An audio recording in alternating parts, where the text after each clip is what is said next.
As I mentioned to you all before, but now everyone's in, thank you so much for everyone that's coming here tonight. I really appreciate it. This is the first of hopefully many events of Sit With Tea. A panel discussion where I get to speak to incredible people like who we've got this evening and really talk about their experiences, their passions, their inspirations, and hopefully it inspires you all as well. So first of all, thank you very much. And a cheers to you all because you're all awesome for getting here tonight. Cheers. We love to hear it. So just to start off, for anyone who doesn't know this evening, could you all get on the line and just introduce yourselves, please? Oh my god, we're doing this. Yeah. Hi, my name's Tia, and that's it. I'm a designer. A pretty fucking cool designer, let's just put that right. My name's Rob, I'm a videographer and photographer. My name's Talie, I'm a full-time teacher, but I'm also a podcast artist as well, and I do a independent. Yeah, been down this so again, we'll go down the line, however you want to do it, whoever feels comfortable going first. Could you kind of let us know what got you into what you do now, if that's okay with you? I've always been into fashion, to be honest, since I was a kid. And then, obviously, small town girl, couldn't do it from where I was, moved to uni, and went to uni. And then started a business in uni to, I guess, set something up or just have something on the side. I wanted to make myself clothes as well, and maybe that would set up a business, and it did. And I ended uni and didn't actually have to get a job, and then it's just all been up since then, really. Incredible. Yeah.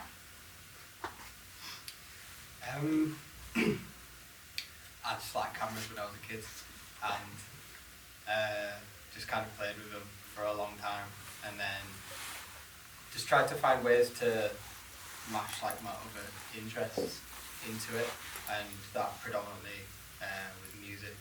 So then, yeah, when I finished uni, grabbed a camera of my own, and when I came back to Leeds, was just interjecting myself into the underground hip-hop scene and dance music scene as hard as I possibly could, because you got to kick down walls and doors and get in. That's the one. Yeah, and then that's kind of, I've just been continuing with that. In the last maybe 3 years I've been able to go full time with it, and now it's like I don't even get to sleep anymore. I literally came from work straight here, I had to run to get here on time. So yeah, that's me. Hustler. Hustler.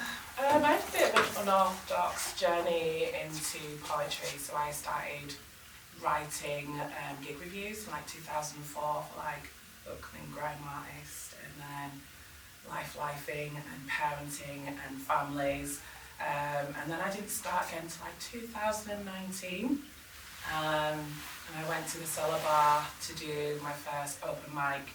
So I was like really anxious and nervous. I was going to be starting this new job where I had to like have eye contact and speak to people, and then I just fell in love with poetry. And I had a huge spell where I didn't do any writing and poetry till like 2023, 2024, and then just last 18 months have been like a surge back into finding my voice. Yeah. Incredible. Thank you. I'd like to tell you all just a little something. Tonight was curated for a special reason. Each individual that's here this evening has had a massive part to play in what I do, and I've been so inspired by each and every one of you with what you do respectively. So just to let you know, when I first set out making films and documenting, which has always been my passion, Talie was the first person to ever hire me as a videographer for her events that she was running down at, not Cellar Bar, what's it called? Santiago Bar. Yes, Santiago Bar. I don't even know if that's still running anymore. I'm not sure. Is it not? No. Wow. But yeah, so Talie was a massive instigator in inspiring me and allowing me to do what I do, so I'm so grateful. Thank you. Rob, what a guy Rob is, right? So little T trying to take photos at these hip hop events, getting elbowed left, right and centre because why is there a girl with a camera at this event? And here's someone that allowed me to have my own space to do that, and we ended up basically touring the UK for a little while, making cool videos, and has been a massive supporter and influence to what I do today. So thank you to you, Rob. And Tia, this girl, so I messaged her probably back in 2018, 2019. She never replied to me, first of all, so I'm like, Wrong time, wrong place. wrong time, wrong place. Fast forward a couple of years, 2023, I messaged her again. Babe, I want to put you on a fashion show and I want to make a documentary about you. You're cool. I love what you're doing. And she replied, and we ended up doing the most incredible event together, and I'm so proud of everything you've done prior to me messaging you, and since then you've only just skyrocketed. So. Prior to meeting you, I was at a dead end with it and didn't really know what to do, and us doing that gave me a new voice in the industry and everything, and I genuinely I'm going to start crying, genuinely put a lot of my success now down to that, because it gave me a fire to do something different and to be more me with it rather than what I was doing before. So thank you. You should be super proud of yourself. Everything that I've seen of you, like I say, prior to meeting you and then having this beautiful opportunity to document your craft, I felt like you, absolutely every single one of you needed to be here tonight. It's only the start of a big journey for me as a documentarian, going into more of a public field where we get to speak to people, but sharing the stories of what you guys do, which we'll get into through this. I'm honestly, thank you to each one of you. Thank you. So moving on from that, yes, a little bit. Started deep, but I have to. They're going to be off by the end of it. I had to give props where props is due. Each of you are amazing people, and that's why I'm grateful for you all here tonight to really hear about what their stories are and what you do. So off the back of that, did you always think you'd end up doing what you do today, to each of you? And I'm really, really interested because I think each of you have very different but standalone incredible stories. I'd love to get into that a little bit more.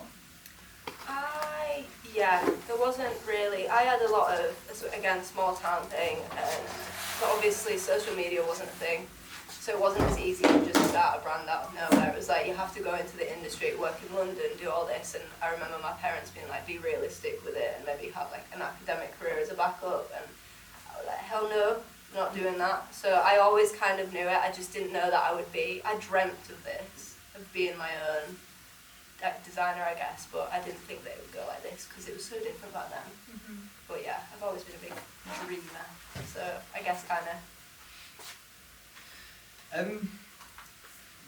When I set out going into uni, I wasn't really photographing music. I wasn't doing video at all. I was just taking more street photography and portraits and kind of just trying to just find finding the obscurity in the world.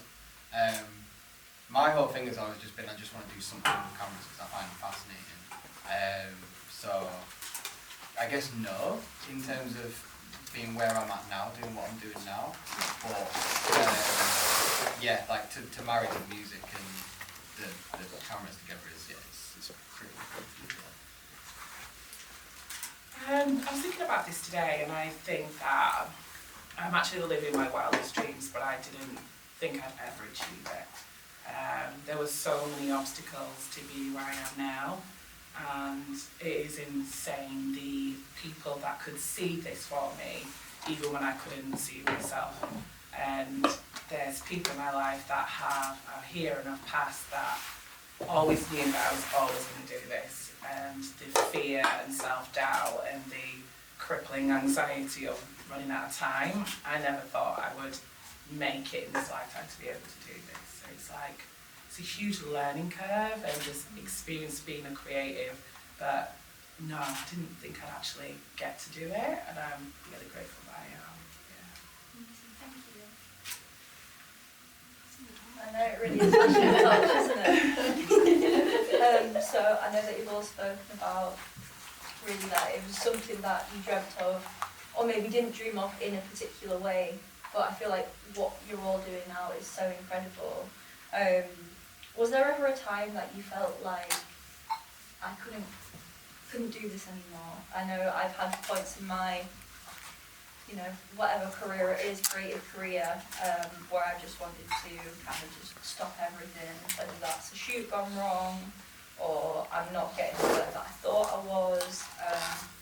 But for you guys, has there ever been a point where you felt like this needs to stop? And what kept you going, if there ever was that moment for any of you? I think that I've had that moment a lot, but I knew, like I've had that thought of like, I can't do this anymore, but I knew deep down that it was never, I couldn't stop it. I don't suit a 9 to 5 or anything like that, and I knew deep down throughout all of it, I had to make it work, so it kind of, and I think the thought of potentially being in a career that I hated and not being able to like fulfill my creativity every day kept me on that path, even though sometimes I was like, because I've had like other jobs during this and stuff like that. I've had some serious setbacks, but then I feel like it's important sometimes to get to that level. It's like rock bottom, isn't it, really? To be able to understand, and that's kind of where you met me, to understand where you want to take it and what needs to be different. And I've had a few of them revelations in my life, and yeah, but I've never.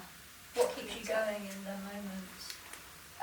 Literally the fear of doing something that I don't love and not being able to express my creativity every single day. That is a massive fear of mine, and that just keeps me going, really. I can't not create. Like, I actually just can't not create. It becomes something instilled inside you, doesn't it? And I don't want that just to be a hobby that I try and do around another job. It has to be like, that has to be what I do. So that keeps me going every time. Thank you. It used to be like about every 6 weeks. Yeah. I'd be like, Not doing it. Yeah, I can't. But you know what? One of the things that really, honestly, has kept me going is exactly what Tia's saying, in that, like, there's no else. What else are you going to do? Like, this is it. And for me, it's always been like a slow burn. Like, it's only in the last couple of years that it's actually took off and I was able to do it full time. So I've been working, like, retail service industry jobs for the longest, and enjoying it, but it's you're doing it so that you work there for 10 hours, get home, maybe editing something or work on going to a gig or whatever, and it's just like you've got to be hell bent with this stuff, because no one's going to build it for you, and if you don't, it's just going to fizzle away. It's a lost opportunity in that situation as well, isn't it? Yeah, literally, and it's like again, it's like, it's a little morbid, but like, you're going to be sat on your deathbed thinking, like, why didn't I try out? Exactly. Like, you've got to give it a go, because you're only here for like a short time. And why not? Why not? You have the opportunity to do it, and if you feel it inside of yourself, then like you've got to run with it. Definitely. You really do have to run with it. Thank you. Times when I felt like I couldn't do this anymore really was around 2020. So, like the love of my life, my mentor, my best friend, passed away in 2020. And Choki is also known as Ty from Brixton, really good rapper, and it just knocked me off my axis. And I don't know about anybody else, but there are certain types of grief that when you lose your anchor, you can lose yourself. And I was lost for a good 4 or 5 years, definitely just existing. And I kind of was like, when will this life be over? Like, I am doing the things to make sure that I turn up and go to work, and so people don't worry, but actually having to use my voice, I just stopped doing poetry. Why would I want to do poetry when the person who believed in me, he's not here? Why would I want to go to events when the person I would want to be there is not going to be there to celebrate me? And it took a lot of life experience to really go, okay, he's not here, but do you want to make him proud? Do you want to do it in his name? And then my friend Flying Monk passed, who's from Split Profits, and every time we speak to him, we go, how's the poetry going, Tally? What's going on with your poetry? Are you doing any events? And I'm like, no, I'm not writing, I don't want to do this. And it is people like Lent, when I would just turn up to events and be like, I'm just going to sit in the crowd lens. I don't do poetry anymore. It's not my thing, man.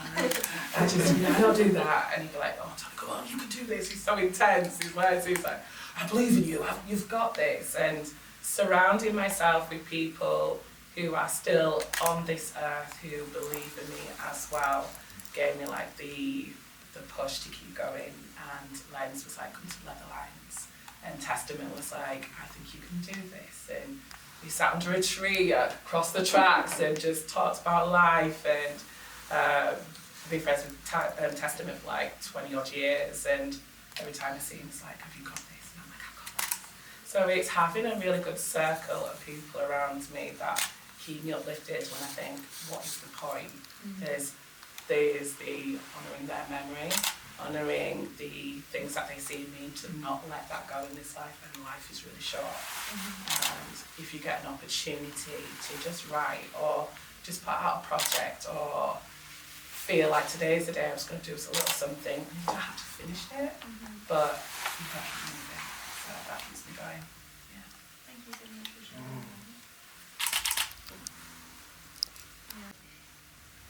Individually, although very different fields, I feel like there is a general consensus of one, doing something that you love and it becomes instilled in you, and two, being around people who champion you, not just in your good days or not just in the point where you're doing something. You know, it's about them lull times as well, and having a space where people are still rooting for you, even if you're not doing your best or you're not in a position to just churn out work in a certain type of way. And I think it's really beautiful to hear from each and every one of you what that really means to you and what the hardest parts have been and how you get through that. And I absolutely agree with everything that you've all said. It is, I don't think it comes down to one thing necessarily. You can always have that itching sensation inside, but then how do you do that? How do you actually put that into practice? And then being able to have people that potentially are not here no more and balancing that as well. I feel like that's a really, really tricky thing to deal with. But the way that you've dealt with it, I think, only has, I don't know the right words to use here, but has informed your practice in a deeper and more meaningful way. And I think that's really, really beautiful. It does come a lot of it across in your work as well. If anyone hasn't seen Talie perform, she is so, so powerful on stage. And genuinely, she genuinely brings me to tears when I hear her speak about her experiences and her poems and what she really brings to the table. And for you, Rob, the work that you do, regardless if that is within the rave space or the music video space or even the photos that you do, I resonate a lot with what you do because I know the hard work you put into that. I know my guy was working at fucking KFC and they're going straight from KFC to go do a gig. I know what it's been like for you trying to make your moves while in a space which is scary to get into and saturated beyond belief. Yeah, ridiculous. And still being able to find a space and pave your own way. I think that each and every one of you should be super proud of yourselves because even in them hard moments, you've come to a space where you've gone, I need that to happen, and you've done that.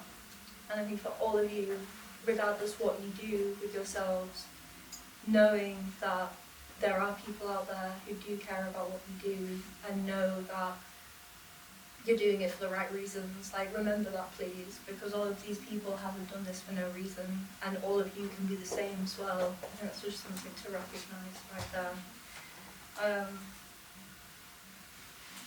I want to talk a little bit about inspirations. I mean, you're all inspirations to me, I'm going to be really honest, but is there anyone that's inspired you or informed the craft that you do to this day that, and this can be personal or it could be ideological, it doesn't really matter, but I'd be really interested to hear if you've got any people that make you, that have informed your work or have pushed you to be to where you are today.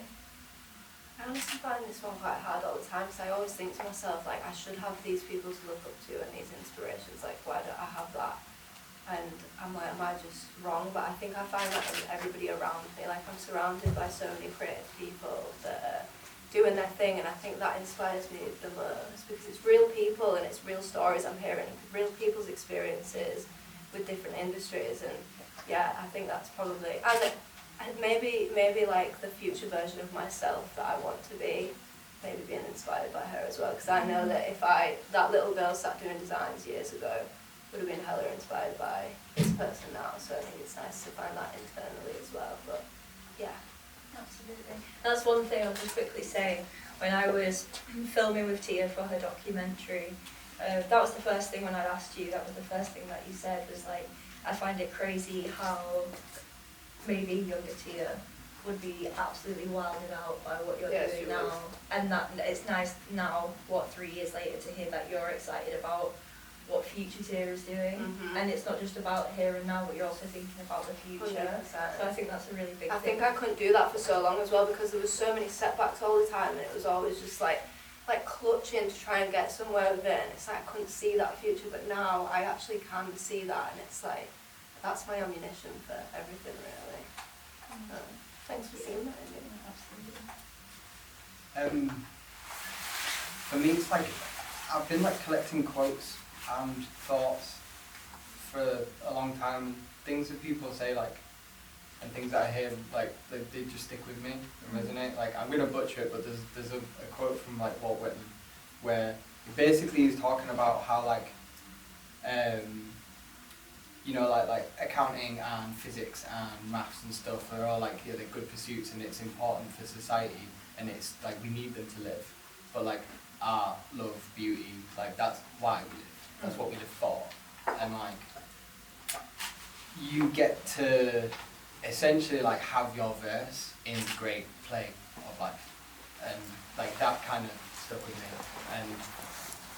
And like just wanting to put a little bit of my stamp onto what culture is for humans. Like Alan Watts as well. If you've not listened to Alan Watts's all of his talks from like the 70s and the 80s when he was talking about like motivation and what it means to live a good life and a full life, it's like that'll change your life. I was listening to that like 16, 17, like that'll blow your head off. We had the conversation, didn't we, quite recently, where, I've been listening to a lot of him recently. It's so good. One of them as well is You.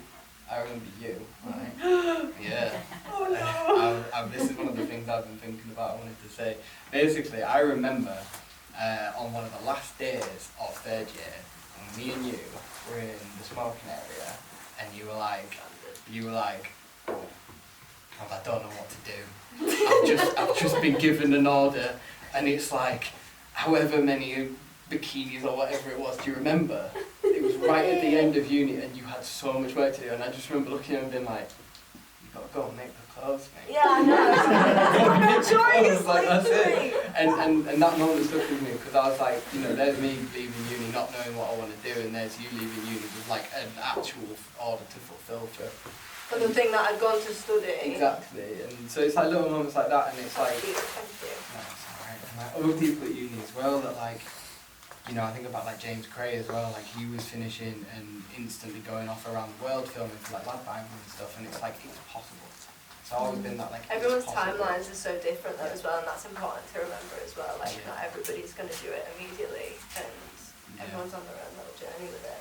Yeah, exactly. And then, like you've been saying, like just having people around you that just inspire you to do that creativity. He was going to be here tonight, but he couldn't make it. Luke Priestley, Scott Free, his rap name is. He's someone I speak to so in depth about our creativity, and like he's just like, we just got to mash buttons every single day. Mash the buttons every single day. Otherwise, like, because it's like compound interest in it. You like 1% a day, every day for 10 years. You'd be thousands of percent better at what you're doing than you would have been if you didn't do it. Yes, so, for sure. That's so true. And it's just little concepts like that that just like that's what keeps me ticking. Thank you so much. So yeah, I'm not gonna lie, these ADHD medication's wearing off. Not talking, I was like, what was the question? If there's anyone that inspires you, that can be general, personal. Yes, yeah. I have a ridiculously amount of creative friends who are doing really well, and they inspire me in different ways. When I started doing gig reviews many years ago and like building a network up, learning along the way who's friends, who are colleagues, and what's just networking and who becomes family was really important. But I have had some really good life lessons along the way. And Ty would tell me like stuff all the time about these people are not your friends, and just get what you need and learn your process and keep them. And I'd be like, no, these are my brothers. And then would learn the hard way. So he was incredible. Flying Monk was amazing. And I'm going to keep name dropping because I worked for a record label called Pot and Funk, and this amazing rapper called Dabbler. When I started doing music events and watching, listen, when you start doing stuff and people are on the same level as you, they love you.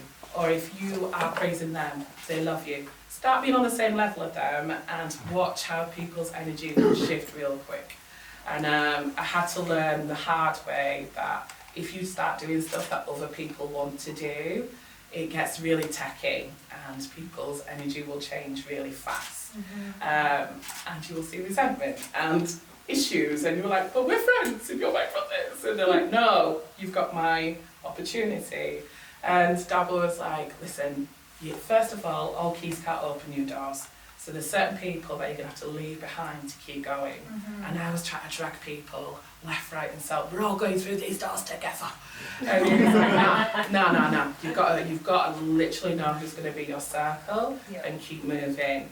And the most brutal one was you're going to have to learn how to step over people. And this is a part that you hate, especially as a woman, because you are told to be nice and kind and be gentle and pretty and allow people to walk all over you and let it be. And he was just like, nah, you're going to have to be, if you want to be top dog, you're going to have to let it not be personal and just step over and get where you want to be, because they are waiting to do the same. And I found that pretty hard.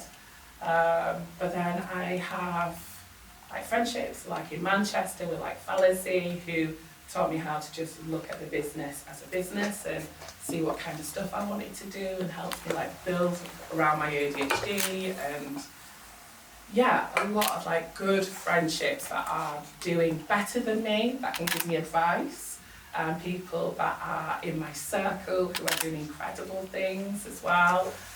So being immersed in friendships that are creatives, that are doing well and achieving and you can see their goal and see how they've done it, it keeps me going to keep thriving. But yeah, it can also be quite brutal watching your friends thrive and you're just like, when's it my turn? And you've got to learn to be happy for people. You have to learn to wait your turn and to not be resentful of it and just cheer people on when they're doing incredible things. So all of it's been an incredible journey, but I've been extremely lucky to have incredible friends like Lens, who constantly kept pushing me to do poetry. Testament, who has been an incredible friend throughout the years, who today I was like texting him, I did my first headlining set and it went really well, thank you for the advice. He's like, blah. See you next Wednesday, like, you know what I mean? But you need people who, he does BBC and beatboxing and writes screenplays and, you know, does acting and Netflix, and you having people in your world that you can say, if you can do it, then why can't I do it? And they want you to do it and they can see your vision. It's a beautiful thing. So yeah, sorry for the name dropping, but it was necessary. No, absolutely. Name drop all you love there. Definitely on the listen to pick you up as well. Like if people are bringing negative energy, like you do. Bye. Bye.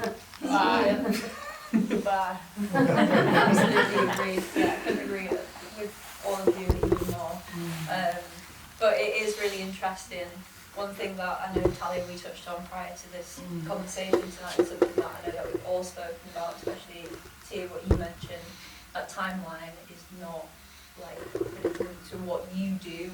Like it takes time to do your craft, and if you're passionate about something, don't let anyone stop you. And just because someone might be doing better than you, or you know, you put yourself on a pedestal and you feel like this isn't the right space, it's time to find new spaces, like, and this is what this is Definitely. for. It's not just about the people that you've always ridden with, and I think we can all agree there's been parts of our lives where we thought that everyone we were with, we were going to go through the doors together, that we were bringing everyone up, and unfortunately sometimes it doesn't happen that way, and I think learning how to deal with yourself but also pursue what you want to do is a massive, massive thing, and it takes time. These things don't come overnight, these things don't happen with ease, but the more that you're passionate about something, the more that you're willing to really put your all into that, you do find that, okay, I'm going to lose people along the way, and as sad as it is, sometimes that might work out for the best, because you meet new people, it is growth, and It's painful though. it is painful. Growth is absolutely. really painful. It's a stretch that you're not always ready for. Yeah, For for sure. sure. Yeah. For sure. And thank you for all answering that so openly and honestly. I think it's really interesting. I hope for you all as well that you really get something from this conversation, because as much as, it's Sit With Tea, it's really about having these honest conversations, learning more about what people really do to make their craft work for them. And it's not just the shiny Instagram reels that you see or the YouTube videos that you post, or all of that is amazing, and I'm so proud of each of you for being able to do that. But that doesn't come without lots of hard work and lots of effort and grind. Like, this shit takes time, I feel like behind every Instagram post is somebody going, ah! Yeah, exactly. And to be honest, I wanted to showcase that a little bit, because I think we should be inspired by hard work and not the end product. Like, Absolutely. I was just thinking 100%. that. yeah, the end product is amazing, and we should celebrate that, but we should also celebrate what it took for someone to get there. And it's not, like I say, it's not just overnight for you. Like, the patterns that you make are insane, and like that doesn't come easy. That's just not something that you're like, oh yeah, I'm just going to do that. I know that takes time and effort, and you're researching and you're looking at what works for you, and I really see you coming into your own. Rob, with you, I really see that you're like, there becomes a point where you're like, I know what I want to do, and that's what I'm taking on right now. Yeah, of course we've all got to pay the bills, but I see what you're doing, and I think that's incredible. And Talie, for you, I really see that, like, that movement of I'm making space for myself now, and I'm going to stand on my 2 feet, and I'm going to say this with my chest, and I'm so proud to say this, and I really see that from you. So for each of you, like, thank you for all that, because it makes me really happy to hear this. I know I'm talking about how proud I am of you guys, but is there anything that each of you are proud of that you'd like to share with the group? It could be something absolutely, like, it might feel small for you, but I know for these guys, like, this, anything that you've done that I know I'm proud of, I would love to hear more about that, if that's okay. I think personally probably sobriety, because it has informed everything work-wise. Like, I just was hitting a wall for so long creatively, and I couldn't figure out why, and it's because I was session 3 times a week, and maybe something to do with it. And I think that's the proudest thing probably I'll ever do, being so immersed in that, and it being my whole life. And it's also made massive business moves, and now I get that everyday pride of making women all around the world smile and feel hot, and like, that's fucking sick as just a little thing every day. But I couldn't have done that without sobriety, so I'm really fucking proud of myself, especially in this world where it's quite hard to be sober. So yeah, that. Yeah, I'm proud of you. Thank I'm very you. proud of you. That's huge. Yeah. It is. Thank you. Proud of. Can I go next? Of course you can. Yeah. I'm really proud of where I am right now. It has been a bloody slog to be able to, last night my voice is croaking, I did my first headlining set, it was like a 20-minute set, and one of my favourite poets, Lol, was there, and I was like watching a crowd, and I'm like, oh look, oh my god, and I'd had messaged her a couple of times like, Lol, I need any advice you can give me to be the best poet I could be, and she was just like, I just feel like I was shouting, and how do I harness my power? She was like, don't don't try harness anything, just let it all come out there. And it went really well, and I was really proud of myself. And I'm also, like, I didn't have the uni route. I had kids at 18, had a series of really unhealthy relationships, abusive relationships, and I had to wait my turn. I had to wait till my children were older to be able to have this experience now. So I couldn't do this until my kid was out of my house, because I had to be home to make sure dinner was ready. You can't go to events if you need to be back to do pack lunches and parents' evening, and being in relationships where that's not supposed to be your norm. If you're a mum, then people want you to be at home and be a mum, not being like, well, I'd really like to go to Liverpool and for free and leave my household behind. That is not the expectation at the time for women. And I think over the last 2 years, especially being out of I think anytime you're in an emotionally abusive relationship where you're constantly feeling like you're quelled and can't live your truth and do the thing that you feel like deep down, like, I think I could do this shit. And then you've got people saying, well, you're a little bit too loud, you're a little bit too much, you've got these lofty ideas, why don't you just want to be happy and be a own mum? Why don't you want to be a wife? And so constantly like quelling these internal desires to do big things that's above your station. And I think definitely over the last 2 years, being able to stand on my own 2 feet and go, what the fuck, I've got over the grief, I'm not in unhealthy relationships, I don't have anyone screaming at me, let's fucking go for it. So I'm really proud that I did the work internally to be able to be here today, so no one can scream in my face and tell me I can't do this shit. Yes. I screamed last night a lot, and I'm going to do this shit, you know what I'm Yes. saying? Yeah. Well, I'm so proud of you, Talie, honestly. Thank Your you. growth and everything that you've been through to get to where you are. I know it's hard, but Yeah. it really does shine that you are where you're meant to be now. And you do it well. Asked about what I do, but and what do I really do? I don't know how to define that right now. Lots of things. But I make some money, and it's okay, and life goes on, and they can be quiet because I love what I do. Actually, and it's your life. That's it. It is exactly that. Yeah, thank you all for that, because I think it's quite heartfelt, even from what Rob said. Absolutely, like the validity of what you do from a family perspective can be quite hard, and for them to really understand like what do you mean you go out and make music videos or go out and film raves or whatever it is you do. What do you mean you're making clothes that are like the coolest clothes that are on the market? If anyone can grab Tia's stuff, it's hard to get because she seems to sell out all the time. But again, incredible. And if you ever get to catch any of Talie's performances, please do, because they are so powerful. And I feel like everyone needs a little bit more of that in their life. A bit more groundedness. We live in like this world where like everything is so like, wow, that's incredible. But actually seeing the work that goes behind that for all of you, I think is really, really beautiful.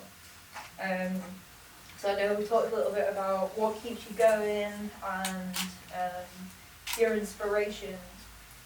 But what does life feel like you guys these days? I know that's all very, very different as well. So I'm actually quite interested to hear about what you're doing. Like, what does your normal week look like? What does life look like for you right now? Oh God, so busy. So busy. I don't sleep. No, I do sleep. But it's just busy. It's crazy. I'm working 6 days a week, and it's sometimes I'm like, why? But I'm like, this is what I've always wanted, and I just want to hustle really hard for a few years, because there's a weird limbo phase with having a business. Sometimes it's like I can't do all this on my own, but it's like I'm not in a position yet to hire lots of people for these roles. So I think I'm just going to hustle for a few years, hopefully get everything in order like that, and then maybe I can breathe. But we'll see. But I just want to get myself to a stable, safe place with it and live a little wholesome life in the hills somewhere and get away from the city. But because it's too busy here right now for me, it's all too much. So I just need to work on dialing that down a little bit. But I'm very fucking grateful because this is literally what I've been wanting for my whole life. So when it comes, you can't. Yeah, you can't. You just can't. Yeah, busy. Never know what's coming. So for like Saturday night, I got a job at around 7 p.m. to start filming at 11:30. Finished at 10 past 5, I think, and then got in. And then got all that footage finished and delivered by Sunday night. Was up at 7:30 Monday morning to go to the studio. When I got to the studio to go to work for a full day, guy at the studio, the producer, was like, "Oh, what are you doing here?" And I was like, "You've booked me for the whole week." And he's like, "Oh, yeah, the shoot's not till April now, we've moved it." I was like, "We'll have you for today, but I don't need you for the rest of the week." Oh no. And I slept in on Tuesday, and he's like, "Oh, I actually need you tomorrow." So I was there on Wednesday. Chaos then. Thursday night comes up. Wait, what day are we on today? Literally, what day is it? Wednesday during the day, I get a message, and guys like, "This guy needs someone tomorrow in Leeds." And I'm like, "Alright, cool." And then I get shortlisted, and I've been filming all day today for a job that I got booked for last night at 10 p.m. And then I finished that, had dinner, came here. Yeah. Living the dream. We're just making it happen. We're just taking each day as it comes. Yeah, literally, that's what it is. Grafting, just hustling. Yeah, hustling. Just clean eating, sobriety, and hustling. Woo! I have 2 careers. So I am a teacher, and for me, it's not like it just pays the bills and I've got to do it. And so in order to be a creative, I've got 2 completely different careers. I love working with 16 to 21-year-olds. I will be invigilating in the morning, like yesterday I was invigilating a maths exam and then shouting at students down the corridor and breaking up fights and yeah, you all go to curriculum, I don't care if you don't like Oliver, and running across to platform 16 to go to Manchester to then go, "Hi, my name's Talie and I'm going to do poetry now." And that's kind of like my day, like it never feels like I can't wait to give up my day job so I can do this full time. I can do it all. And also I like that I get paid and I enjoy Marks and Spencer's picky bits. Same. I'm not tonight. I feel like black women have struggled enough, and so 2 jobs will do me just fine. So I teach, I'm at uni, I am doing events through the evenings, and now I don't have little kids at home, I don't have to run back, and I got the wrong train. So I just did Mobo Fringe, I think it was last week, Thursday. So Mobos are in Manchester, just like they did for the Brits, you have the Fringe, so to get as many artists to be up and around. So I did the Mobo Fringe straight after teaching. I was like, allez, let's get this finished, get this craft done, I need to be in Manchester. Went straight to Manchester, did the Mobo Fringe, met the mayor, did interviews for Manchester Council, got on the wrong train home at 10 o'clock and I managed to get to Leeds at 2:30 in the morning. Back in the horse with like 3 o'clock in the morning, up and then at work for 8:30, and then just boom, let's get this over again. And like safeguarding first thing, like serious safeguarding. And I'm just like, it's cool, like they don't care who I am, like they don't know this poetry shit, they don't love it. Like, where's my bus pass? And so I love that. I have I love like church and state. I have this thing that pays my bills and I can watching people grow and go on to do amazing things. And then I have this thing that's just for me. And this thing that just for me I'm harnessing. And maybe one day I will get to just work in schools and do poetry empowerment. But you know, life is only like I will get there when I get there. And I'm doing my teaching quals and teaching and watching students thrive, and then I get on a mic and I scream in the evenings, and then I wake up and I do the same thing over and over again. So like even today we had like this mad like simulation of a lockdown. And so like 3:30 today, I had like one croc on, because I have a Crocs on, and like underneath a table while they're banging on. And I'm like, what is this life like? And then I've got to come here and be like, let me tell you about my poetry. And like, it's a madness. But I also don't want anyone to think, get to solution like, you just have to do this full time. Excuse me. And it's okay if it's not possible. And we were just saying like earlier, like the amount of rappers that I worked with that would have you believe that they had everything. They've got the leather jacket, they've got the earrings on, you know, they're hiring cars out, you know, in their friends, you know, Rag and Bones mansion, like pretending it's theirs, and working in a factory, struggling with mental health. Don't want to put their artwork out, don't want to take photos, being precious about every single thing and extremely intense, but will have you believe that they are doing this full time and nothing else, and it's like, it's not actually true. There are people that are able to do it as a business, and there are people that will have to keep a second, third and fourth job, and all of it's valid. If you can find a way to be a creative that works for you, that's enough. As long as it's feeding your soul, right? As long as you feed the soul, because it will never go. Yeah. If you don't feed the creative in you, it will just sit there like a weight begging to be used.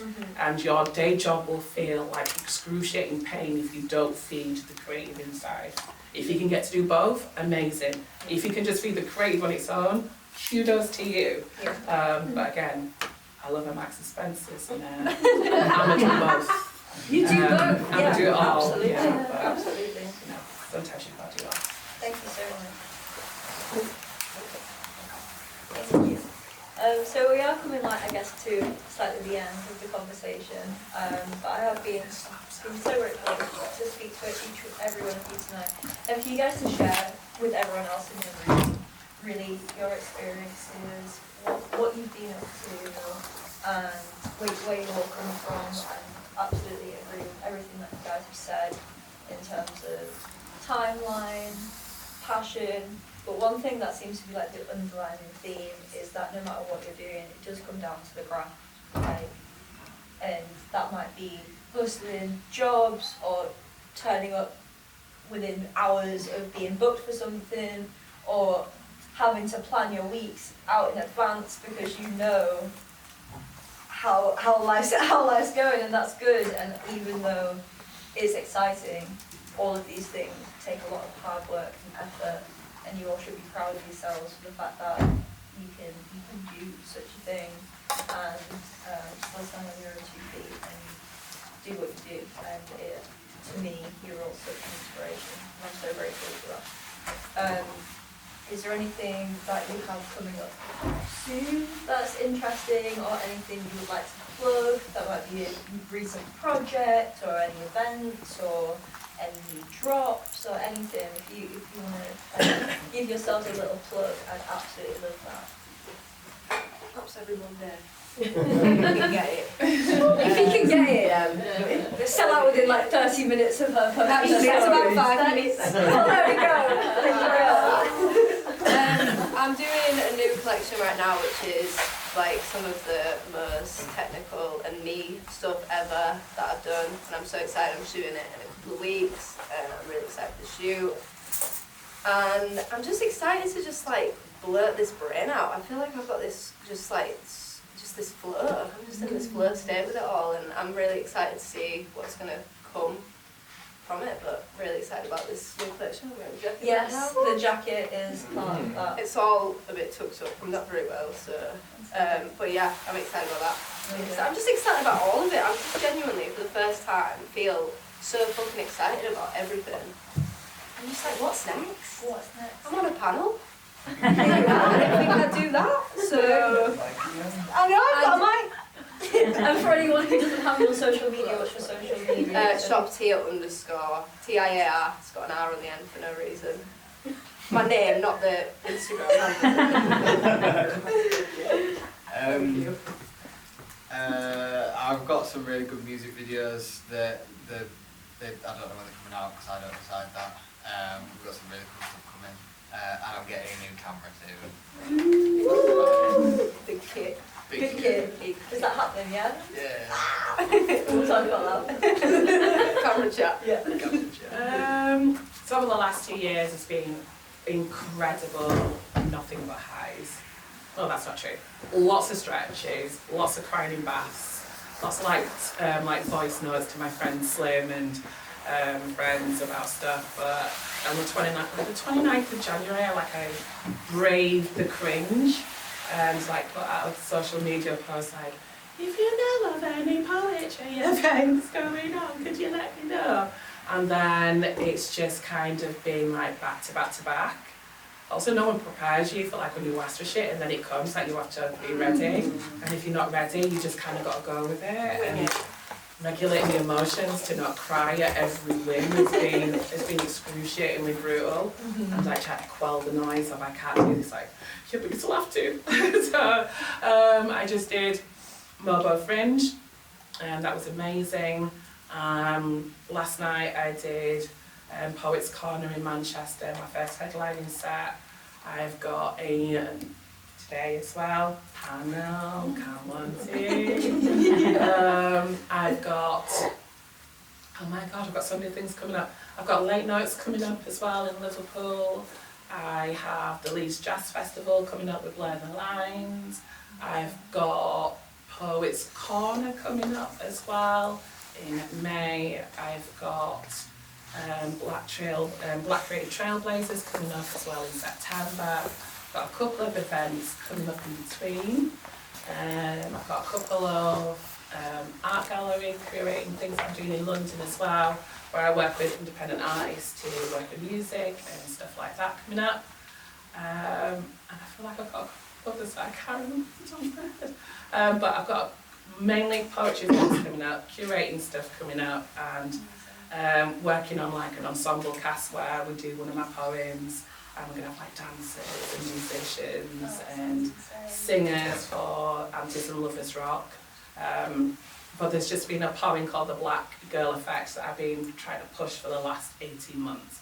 I love this poem with all my heart. It's got everything from fetishising on black women to violence, to police violence, to health issues with black women, to just allowing them to have a space. And my poetry is all about being on the mic. No one can take my voice away from me or invalidate it.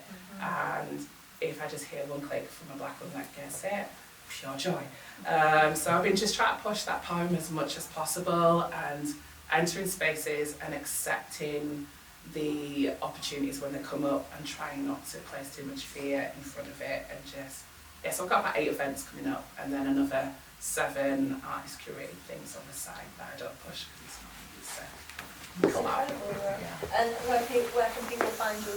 You can find me on Tiar Talie, so that's DATGIR, Talie TALIE, and got a couple of my poetry events coming up. There's a couple of posters as well for the Jazz Festival, late nights, and some others. And I'm going to be working with Poets Corner, and just going to keep going and going and just pick up as many events to share my words as possible. But I've got about 10, 12 until till June. Oh, yeah. That's amazing. Rob, shout out your social media. I'm sorry I didn't ask. Searle.visual, it's SEARLE.visual. With all of this amazing work on there. So please guys, if you haven't already, there will be a little bit of time. If you do want to have a look, please make sure that you check every one of these guys out. Does anyone in the audience have any questions that they would like to ask? Kamesh, yes. Hello. If you have any work, I'm there. I love it. There's a plug over here. As a story, even my parents don't feel it, because as a cameraman, I can understand my parents doesn't. So I'm hustling you right now. If you have work. Yes, Hayden. For what it's worth, he's actually really good. Any questions directed to panelists? I like that.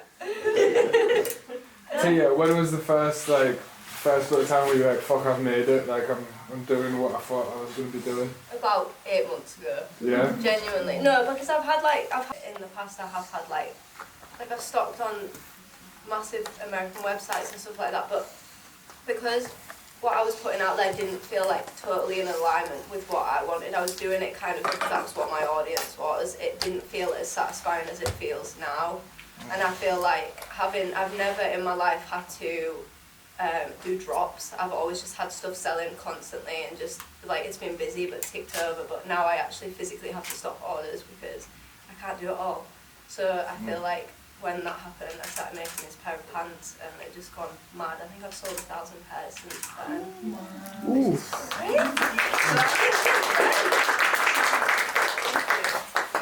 Thank you. Great question. Yeah. When are those pants back in stock? Monday. If you can get them. Yeah, but then I'm actually going to stop until the 20th of April when I drop my new stuff, so there's actually going to be no orders for 3 weeks, which hopefully will give me a chance to just breathe for a sec.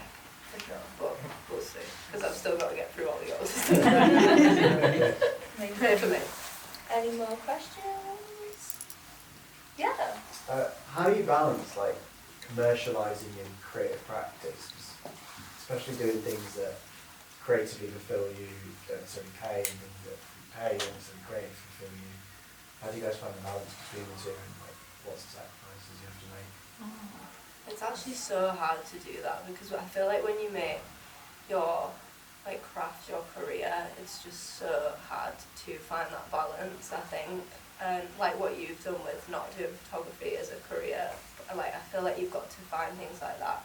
And like I need to remember to make stuff for myself sometimes that I want to wear. Like this jacket was kind of like that in my head for a while and separating that, and then it informs my actual work as well. So I think you just got to like feed it the passion and try and monetize that maybe a little bit to you guys. I always set out rules when I started, so for me it were like, if I come to you, it's a collaboration and it's for free.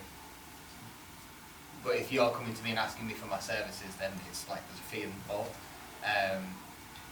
And that worked for a while, but now it's like, for example, with music videos, like I don't advertise to be fair, it is on my Instagram, right? But like, I don't advertise myself as doing it too much because like, it takes a lot of me because it's like I get very involved in the music of the person and I really try and like create like what the visual universe for their creative project is, and it's like I can't just do like it's got to have something to it for me.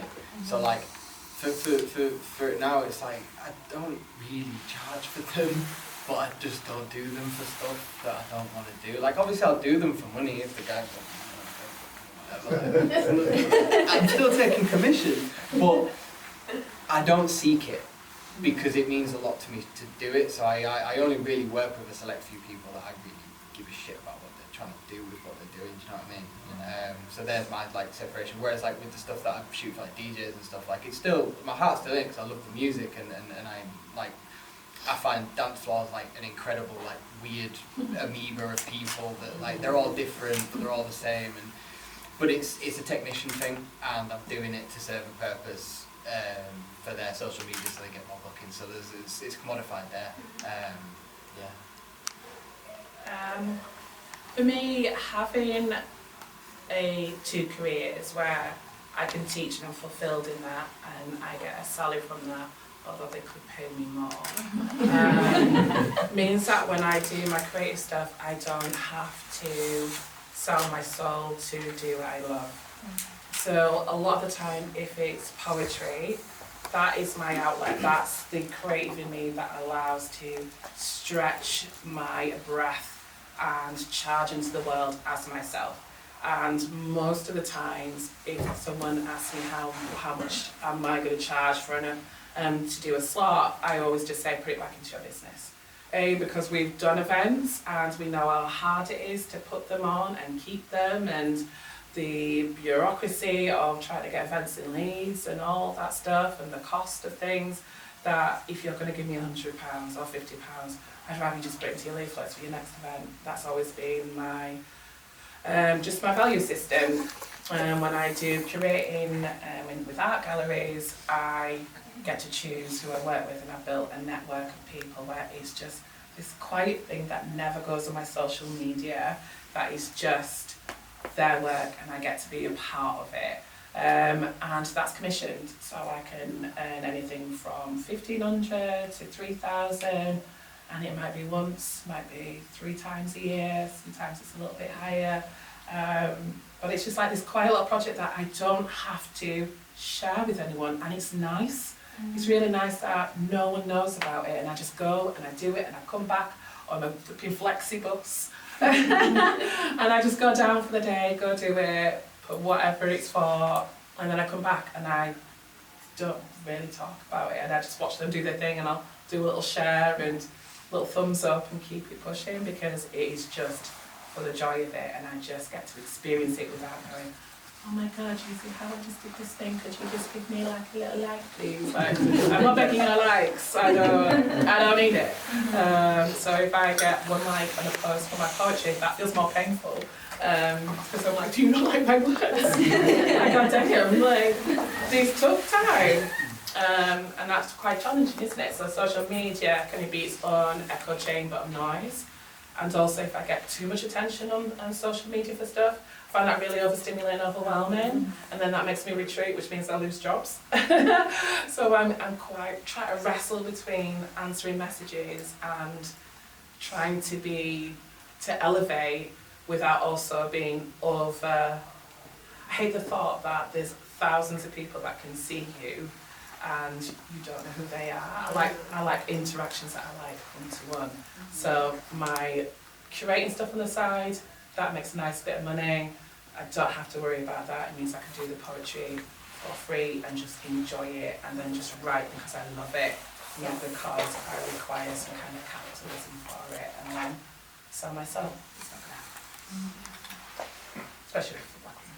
Yeah, and I fully understand what you're saying with that, because I'm in that with the music videos. It's like, if I'm getting paid to do it, it kind of, it can like muddy the waters of what you're trying to do with the work. Yeah. If it's fully passion project and you're not worried about getting paid or like using it to pay the bills, it's like you don't have to conform to anything. You can do it like I was saying this to people recently, like with my music videos, like the only person whose opinion I care about is the artist I'm doing it for. Of course. And my own. Yeah. I think it's me. I don't care what anyone else thinks. It doesn't matter. But it's like, it doesn't matter to me though, because it's like, obviously, it's nice to not hear. good. I don't care, because I think they are. No, like what if you know like their work is not great and like It doesn't work with them. I don't know. I can't bring myself to do it. Because there's a lot of artists like their work's not that good. And you're like, And again, it's like, I was hearing earlier about you separating your photography away from, and like not wanting to pursue it for money so that it, again, doesn't muddy it. It's like, I've kind of done a similar thing. I don't really pursue taking photographs anymore for money. Like, I used to want to be an events photographer, and I still do. Like, I've only had like maybe 3-4 photography commissions in the past 2 years, and they've all been like portraits of people and stuff. Otherwise, it's like, I've still taken pictures, but I do it for me. Yeah. And it's like visual diary, or like sometimes it's like events going on that I'm like, they're up and coming, and it's like, well, I'll come and shoot your event for free because I want to see it happen and I know that it helps. Yeah. It's just like, yeah, like documentaries essentially. it's how Sunday Mass started though. Yep. It is, Yeah. yeah, absolutely. And that's one thing that came to mind. I think everything that you said in terms of that is something that I hope that we can all relate with on some level. And I think it was what a great question as well. You're welcome. Because it comes from all channels and all like ways, and I think it is different for each one of us. But with that being said, I think the first and foremost is protecting your space. So if that means not capitalising upon what you love to do, why does it need to be? Like, if you love what you do, don't let that go. And that goes for everyone. If you love something, I don't think necessarily that everyone needs to make money off it. I don't think, obviously that's the dream, but if it means that you're losing a part of yourself while doing that, is it your dream anymore? Integrity. Integrity is key, absolutely. A lot of people have it though.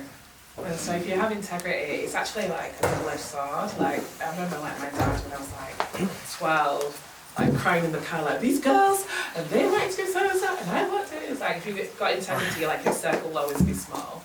And if you don't want to do your photography for anything other than to align with your values and your purpose, that integrity means that there's certain stuff you will lose because of it, and you've got to be alright with that. There is a lot of people that do not have integrity and will take everything and anything for £1, and if you decide that is not your purpose, and you have to be okay with, I might lose out on these opportunities, but I know there's something bigger coming.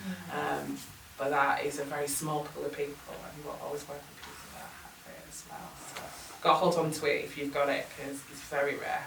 For sure. Agreed. Well, I'd like to thank all of you for spending the time with us all this evening, sharing what you've been doing, where you've been, what you've been up to, your inspirations. You're all an inspiration to me, and I hope after this conversation this evening, they are all also an inspiration to you and can inform either yourselves, regardless if that is creative or whatever, it doesn't matter. At the end of the day, if you're passionate about something, do it. Because like feeding the soul, I think, means way more than anything else right now. Especially in such a saturated universe where everything's online and everything has to be so quick and performative. I wanted to bring Sit With Tea to really have these human connections where we can all be in one room together and have these conversations and feel it for what it is, and not just be something that you see online, although it is being filmed, which I'm super grateful for our media team tonight. But it means more than that, you know.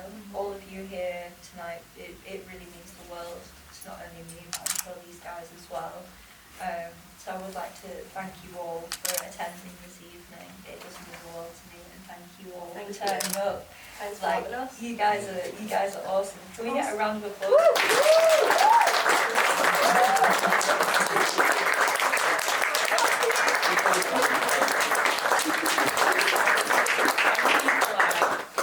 Building a community. Yeah. You're grassrooting something that is going to be so special. Yeah. And you're harnessing something, and you're like at the birth of it.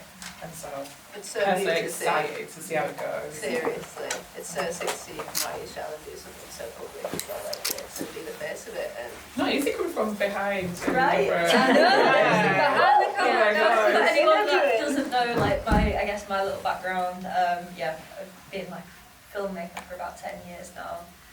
Making all sorts, obviously having sideline jobs. I sold bins for a couple of years. I've done all sorts of silly stuff to make ends meet, but the heart of everything that I've done has always been about people and humans and human interaction and showcasing incredible stories. Has always been my thing, and to be able to do that in person with you all tonight is really, really beautiful. So thank you. Lisa as well, big up Lisa. But they've been a super supporter of everything that I do, and a massive, massive fan of everything that you do. It's so amazing, and they have actually offered a ticket for their floating sound bath experience. Oh, that's you guys! I don't know how hard it is to get into the sound bath. So yeah, I'm super, super grateful. So thank you so much. There's also some amazing other opportunities to grab some cool gifts for tonight. So I'm gonna do some. Do you want to grab one each? That's so much pressure. right, I've got one. Okay, so Tia, what number have you got? So this one is for the floating sound bath. 37. Why did I? Why did Come on, Bella.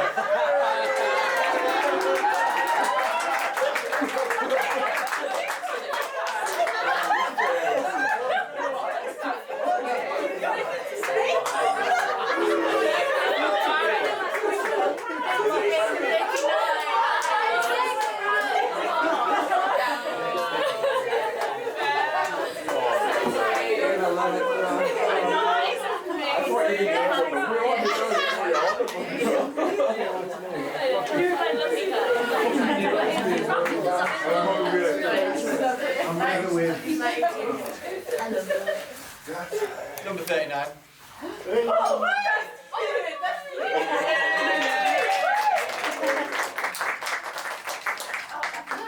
Collector prize.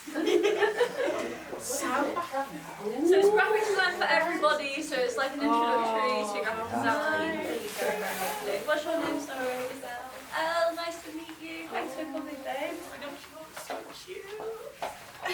Sorry, I do that a lot. Where's the cup? Oh, I've got here, There we go. number 42. 42! Oh, I'm so sorry. I was forward. You have to go to the 42! No, 42. I was wondering. Well, 43 instead. Ooh, I think you have to shake it again, right? There we go. So the next gift is the Lean Startup, which is like how to start a business. But, oh, is it 41? No, it's 43. 43!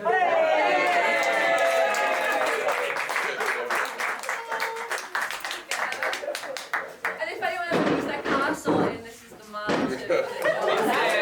Comes with his own brand as well. Yeah, exactly. The perfect man for the gift. So on, I'll do one. So we've got 3 left. The last one being a lollipop, so you might get a lollipop. Got 35. So you've got some cards that kind of help you inform ideas if you've ever got an idea that you want to take forward. Incredible work. Thank you. I'm sorry, don't mind. Take it out. Just want to verify that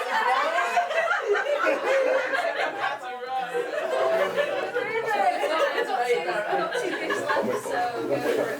Right, come on. Okay. Oh, I've got to do that. Get one down, yeah. 33! I knew I'd get you! Oh, I mean, what? No, it's That's it. Okay, well, it's a mindfulness timer, which I think works very well for what you do as well.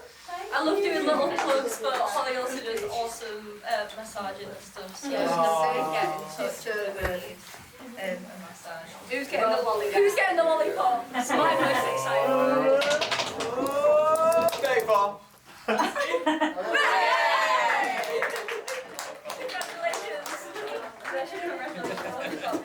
Before we end tonight, I just want to say a massive thank you to you all.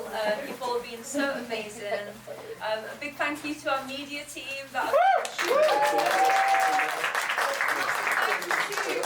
our ticket team that have been on the and a massive thanks to our panellists. Massive thanks for your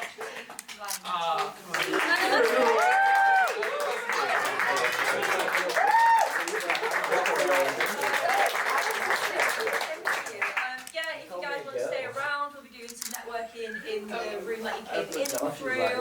If you want any drinks, all of the drinks, profits go towards my charity, which are a massive I've been a supporter. Well, student, then supporter. I love them so much. If you're basically drinking for a good cause, so you know, if you fancy a drink, please do. There's also a cool pigeon exhibition going on next door, and a What was hit pigeon? Not pigeon. awesome for the PS2. So, full of bits. Thank you so much.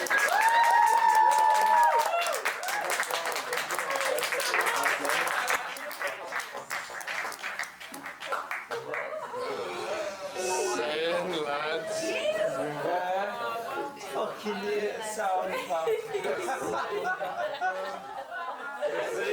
I'm so happy.